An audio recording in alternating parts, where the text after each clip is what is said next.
اللہ تبارک و تعالیٰ کے نام نامی اور اسم گرامی کے ساتھ شروع کرتا ہوں جو بڑا مہربان اور رحم کرنے والا ہے۔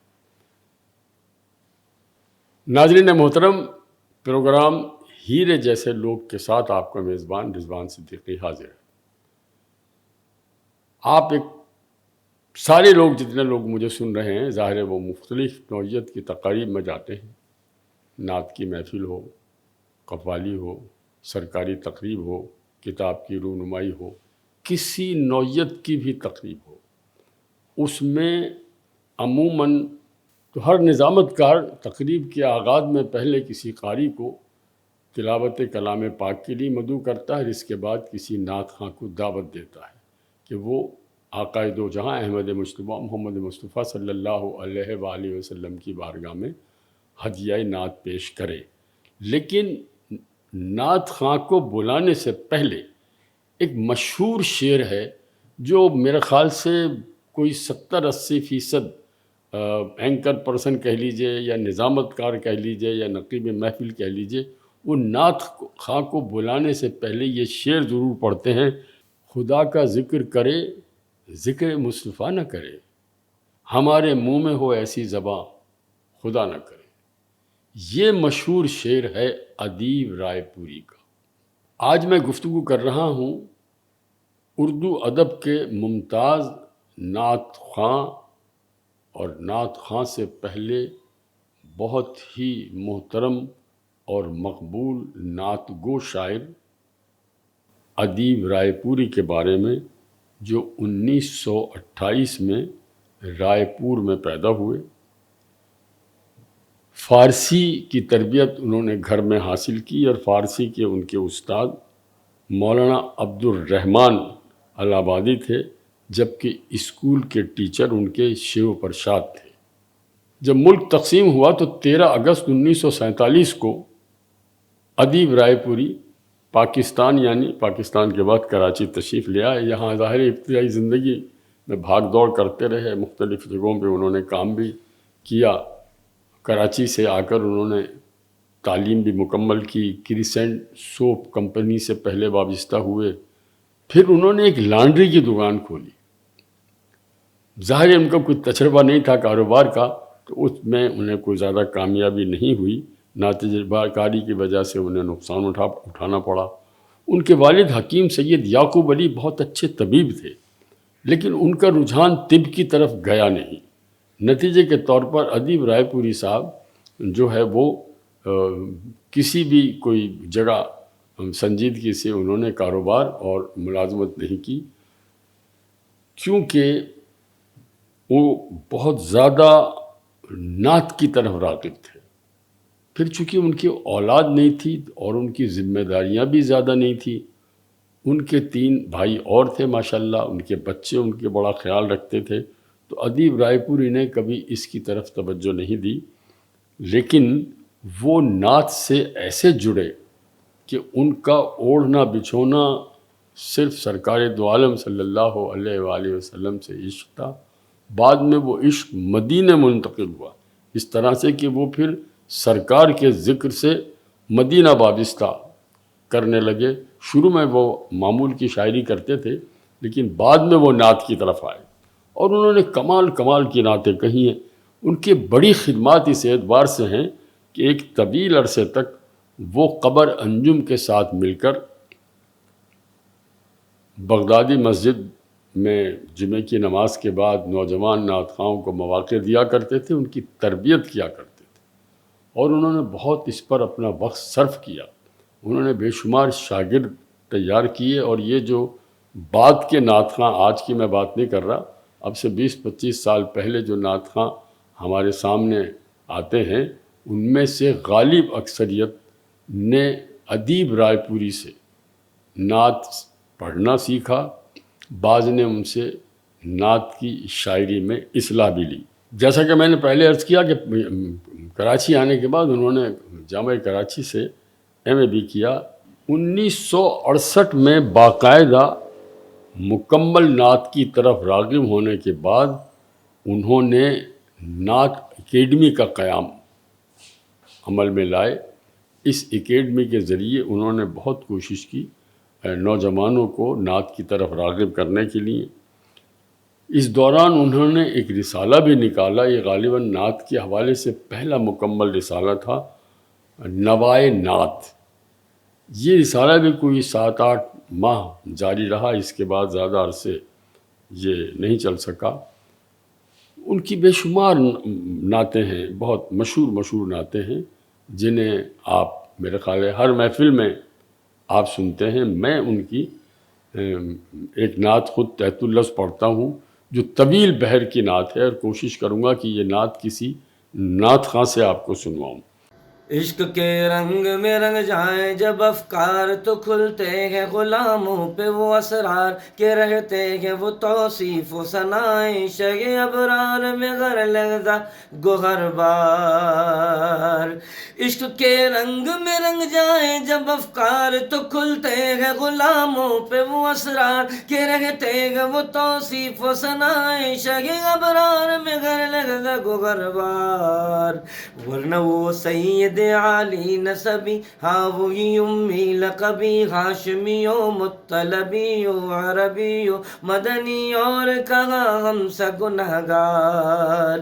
عشق کے رنگ میں رنگ جائیں جب افکار، عشق کے رنگ میں رنگ جائیں جب افکار۔ میں یہاں یہ عرض کر چلوں، عام طور پر شاعری میں 4 فاعلون استعمال ہوتے ہیں، میں اس کا زیادہ عالم فاضل نہیں، لیکن اس نعت میں 32 فاعلون استعمال کیے ہیں ادیب رائے پوری صاحب نے، یہ انہی کا کمال ہے۔ پھر ادیب رائے پوری صاحب صرف نعت گو اور نعت خواں نہیں تھے، انہوں نے نعت کے فروغ میں، نعت کو ترقی دینے میں بہت کام کیا ہے۔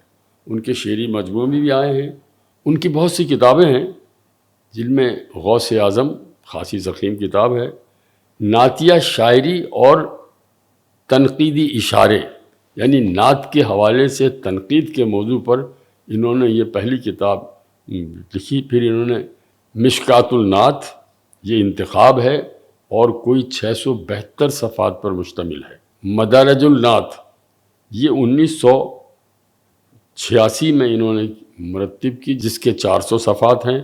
پھر ہے مقصود کائنات، یہ کتاب 1996 میں ڈاکٹر شہزاد احمد نے مرتب کی۔ پھر ان کی ایک بہت نعت کا خوبصورت نعت بھی ہے جو بے پناہ پڑھی گئی ہے، کہ تصویر کمال محبت۔ اسی نعت سے ایک ٹکڑا لے کر انہوں نے اپنے نعتیہ مجموعے کا نام رکھا ہے تصویر کمال محبت۔ اس کے علاوہ اس قدم کے نشان، یہ 1971 کا نعتیہ مجموعہ ہے۔ آخر میں ان کے انتقال کے بعد ان کے بھتیجے نے، جو پروفیسر سید اصغر علی صاحب اور ان کے ایک اور رشتے کے بھتیجے سید عثمان علی، ان کی کوششوں سے جو کچھ ان کی ڈائریوں میں، گھر کے کاغذات میں ان کا کلام میسر آیا، اس کو جمع کر کے پروفیسر سید اصغر علی جو ان کے بھتیجے تھے اور ان کے نائب، یعنی ان کے ساتھ جو کام کر رہے تھے معاون کے طور پر، ڈاکٹر شہزاد احمد، انہوں نے ان کی آخری کتاب خوشبوئے ادیب کے نام سے شائع کی۔ یہ ان کا نعتیہ مجموعہ کلام ہے۔ یہاں ایک میں دلچسپ بات بتاؤں کہ ادیب رائے پوری بنیادی طور پر موسیقی کے آدمی تھے، انہیں موسیقی سے بہت شغف تھا اور وہ موسیقی پر خاصی دسترس رکھتے تھے۔ انہوں نے موسیقی پر ایک کتاب بھی تحریر کی ہے، موج اضطراب، جو شائع ہو چکی ہے۔ وہ باقاعدہ ہارمونیم پر بیٹھ کر نعتوں کی طرز بناتے تھے، اپنے شاگردوں کو جو وہ کلام لے کر آتے تھے اس کی طرز بنا کر دیتے تھے، اس کی لحن کا، اس کی سر تال کا انہیں بڑا خیال رکھتے تھے۔ اور اس معاملے میں ادیب رائے پوری غالباً بہت کم نعت خواں ایسے ہیں جنہوں نے موسیقی پر نعتوں کی طرزیں تیار کی ہوں، لیکن بہرحال ادیب رائے پوری ان میں بہت نمایاں ہیں۔ خطاطی کا شوق تھا بے شمار، انہوں نے مختلف طرز میں خطاطی کی ہے، اسماء حسنہ لکھے ہیں۔ خطاطی کی ایک نمائش بھی ادیب رائے پوری کی منعقد ہوئی، بے شمار انہوں نے خوبصورت عربی آیات میں لکھا ہے، سرکار دو عالم صلی اللہ علیہ وسلم کے اس مبارک کو مختلف طرز سے لکھا ہے، تو وہ خطاط بھی تھے، انہیں موسیقی سے بہت شغف بھی تھا، ہارمونیم پر بناتے تھے وہ دھنیں۔ درود تاج کو فیصل حسن نقشبندی نے ترنم سے پڑھا ہے، اور اس کی سر ادیب رائے پوری صاحب نے ہارمونیم کی دھن پر ہی بنائی ہے، جو بڑی تعداد میں کیسٹ کی صورت تقسیم ہوا۔ میں یہاں یہ بھی بتاتا چلوں کہ درود و تاج کی شرح ادیب رائے پوری صاحب نے تحریر کی ہے، مختلف لوگوں کے مضامین اس میں شامل ہیں، اور یہ 1000 صفحات پر مشتمل ہے۔ اب میں 2-4 ان کی نعتیں اپنے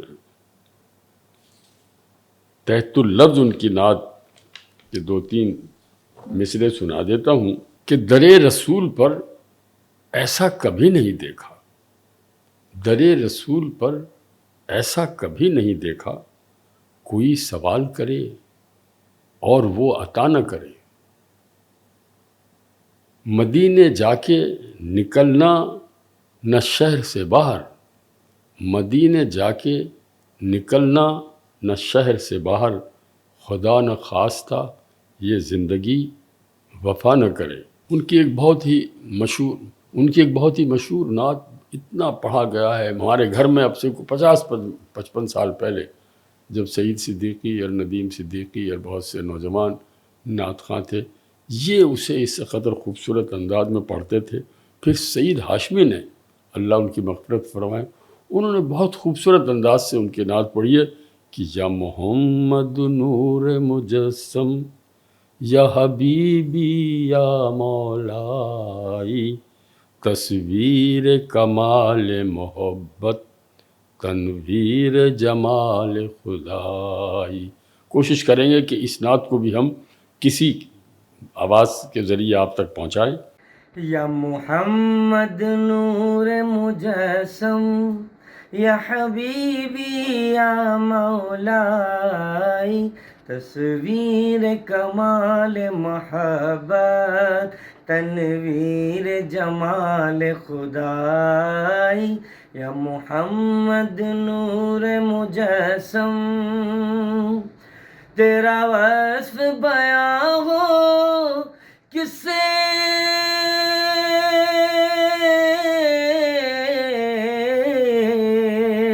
تیرا وصف بیاں ہو کس سے، تیری کون کرے گا بڑائی، صلی اللہ تیری کون کرے گا بڑائی، اس گرد سفر میں گم ہے جبریل امی کی رسائی، یا محمد نور مجسم، تو رئیس روز شفاعت، تو امیر لطف و عنایت، ہے ادیب کو تجھ سے نسبت، یہ غلام ہے تو آقائی، یا محمد نور مجسم، یا حبیبی یا مولائی، تصویر کمال محبت تنویر جمال خدائی، یا محمد نور مجسم۔ یا محمد نور مجسم، یا حبیبی یا مولائی، یہ غلام فرید صابری نے اس کی طرز بنائی تھی، اور سب سے زیادہ سعید ہاشمی نے اس کو پڑھا ہے، فیصل اور دیگر نعت خواہوں نے بھی اسے بہت اس سے پڑھا ہے۔ آخر میں دیکھیے سلام کے 2 شعر میں ادیب رائے پوری صاحب کے پیش کرتا ہوں آپ کی خدمت میں۔ وہ کمال کے لکھے ہیں انہوں نے، مجھے بےحد پسند ہیں کہ آیا نہ ہوگا اس طرح حسن و شباب ریت پر، گلشن فاطمہ کے تھے سارے گلاب ریت پر، آیا نہ ہوگا اس طرح حسن و شباب ریت پر، گلشن فاطمہ کے تھے سارے گلاب ریت پر، آل رسول کے سوا کوئی کھلا نہیں سکا قطرے آب کے بغیر اتنے گلاب ریت پر. اس قدر خوبصورت سلام ہے یہ. ادیب رائے پوری پر گفتگو کرنے کے لیے تو ایک دفتر درکار ہے. سچ بات یہ ہے کہ رمضان کا مہینہ جا رہا تھا، بہت عجلت میں نے چند نعت خواں اور نعت گو کا انتخاب کیا ہے. انشاءاللہ موقع ملا تو اس کے بعد ان کے بہت سے آئندہ اگر کبھی وقت ملا تو ادیب رائے پوری صاحب کی شخصیت پر مزید گفتگو کریں گے. اپنے میزبان رضوان صدیقی کو اجازت دیجیے.